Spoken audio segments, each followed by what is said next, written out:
Ma'am, how is she paratha? Yar India gi the polishing yang kai manga. Chong when you put even ticket ki paratha ga you know how in it. Polishing yang kai manga vừa đại.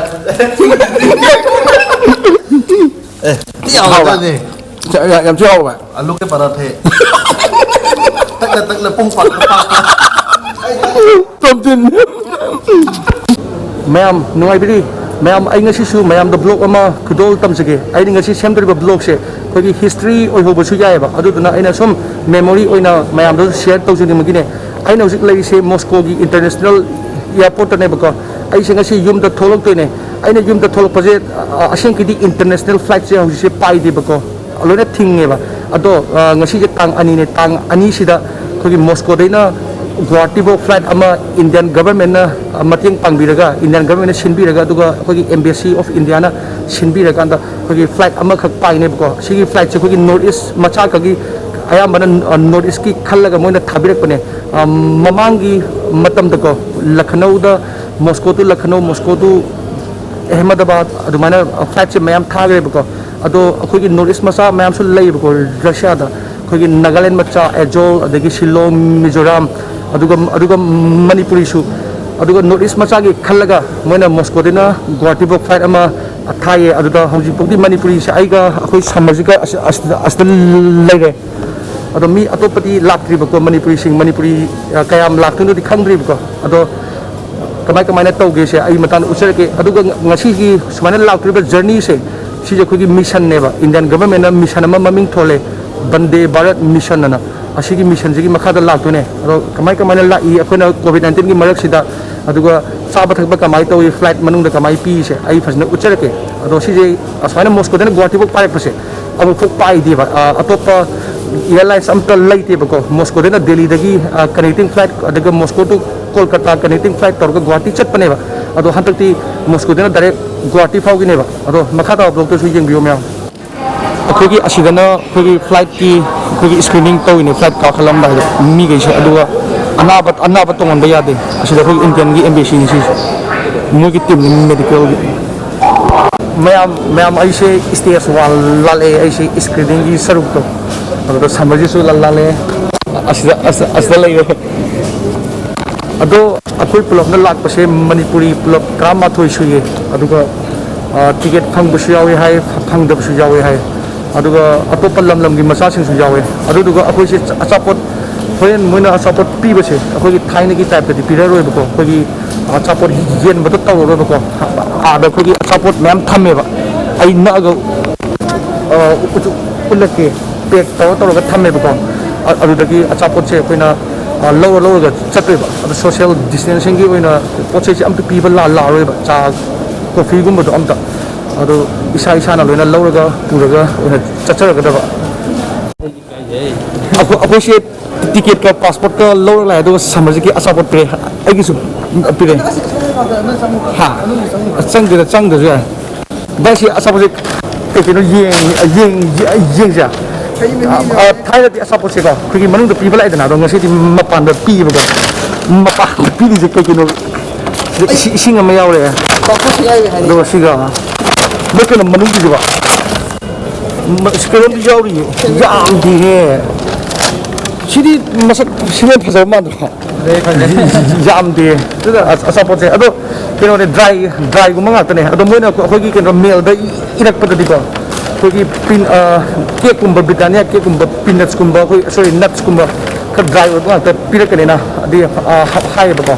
Aduh, sudah jam tu malah sih. Pergi ke si Bande Bharat mission je. पैसा से कोई flight ticket से रुपा लिसिंग यांखई मंगा चहुम निफू ने 55,340 अदो बंदे Bharat mission है free नते बको अदो पैसा से तांग होंगी खादे तांग माले अदो नॉर्मल प्राइस तक रुपा लिसिंग 13 होरगा 15 लेब सो अदुबु हंतकी ओनली वन वे खद हनबगी यावदब लिसिंग यांखई मंगा चहुम निफू लोए इपार्टमेंट सिगी मरम ओइरगा अखोई सिंसे केनो दा चंगके तौरिने खगी गाड़ी ngaibam da अखोई टीम आइसे इमिग्रेशन की सु लोना लोरे बको पुलिस ना चेक तौबदो ꯑꯗꯣ ꯍꯧꯖꯤꯛꯁꯦ ꯗ꯭ꯌꯨꯇꯤ ꯐ꯭ꯔꯤ ꯃꯅꯨꯡꯁꯦ ꯂꯣꯏꯅ ꯂꯣꯜꯂꯦ ꯃꯤꯁꯨ ꯑꯝꯇ ꯂꯩꯇꯦ international flight se amta paidamina sida koi lei se India macha khakta ne adu akhona paidoba flight se pung non stop ta pung tara ne adu kino da horen Bhubaneswar da ngai khamni agari se adu pung tara ne akhona pai ko pung yamna asang e ba asigi flight se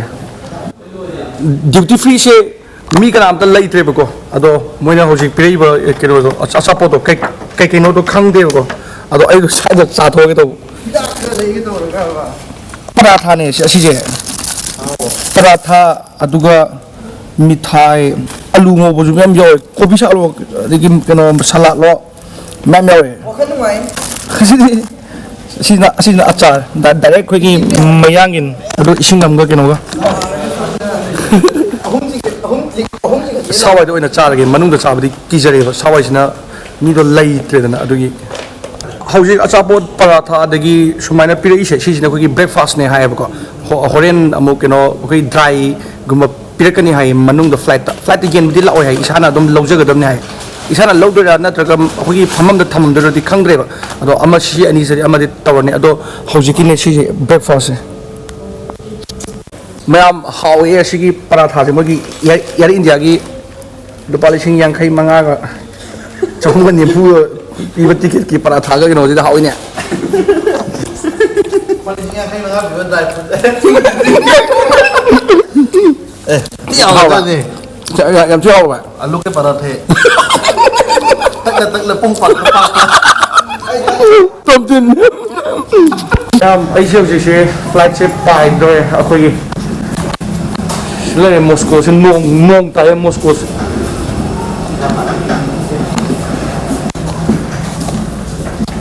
Yang India se support asi su piro asi se moi manung da dum thamma me si le komba sip kumbane ro ko ko yau no khang de asi jo support nga kane asi jo le hang to ga yeng support se ko makhal pi ko moina asi da na ko gi sian go kumba pi re ado ga me yam phasno to asi su pi support yam na le ado ga ko gi max kana do protect down na asisu bi akhoi se hoje se Guwahati ta yaure ba ko Guwahati da luggage ke kal lok thuke na sida lairi aduga immigration ki thabak loina lore mogi passport custom ki thabak ke ado akhoi se horen pung ni pa ma khaira kino lak da bane ba ko akhoi se yum ta Guwahati to Imphal ado moina hai se sida Guwahati da quarantine taw gudub na mahai ba ado direct pudi khangri ado akhoi di flight ticket loina kakre ba akhoi mayam se ado moina se sida no hapta ma quarantine taw gudub ni sini ado kamai to no khangri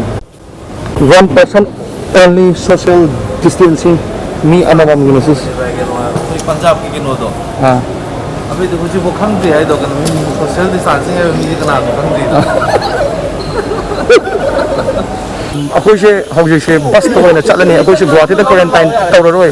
अखोई की यानाबो पोरे सिदा Assam state transport corporation से की बस सिदा अखोई मणिपुरी से चलने लोइना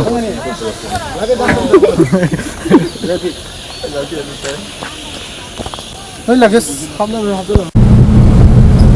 अखोई से हौजे बस दा लाइव को गुवाहाटी टू इम्फाल फाउ अदो अखोई मी तता माथोय मु लाए अदुगा अखोई सना बस दा लाइसे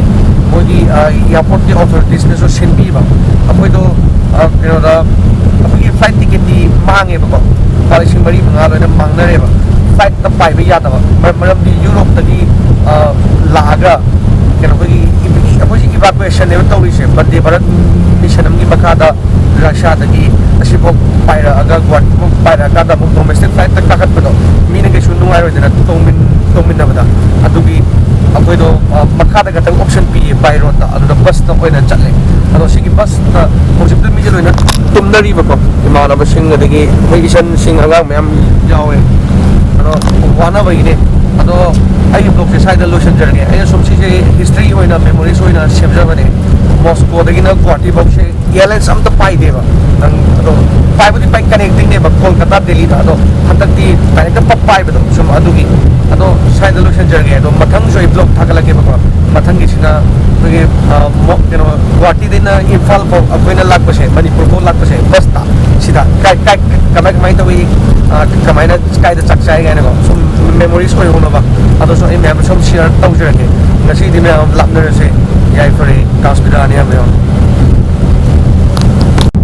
मैम अखोइ चा बगान यौरे सिजे असी याम लेंगे असी चा मना रदने थारिसे मैम जो खंगम नि दो ai sum ding sing ni si cha mana ma'am था चा बगान दो यौरे अखोइ से ये अब ha Nasya yo ini sama na. asli sunga Nice, хороший, вкусно. Сами тиски,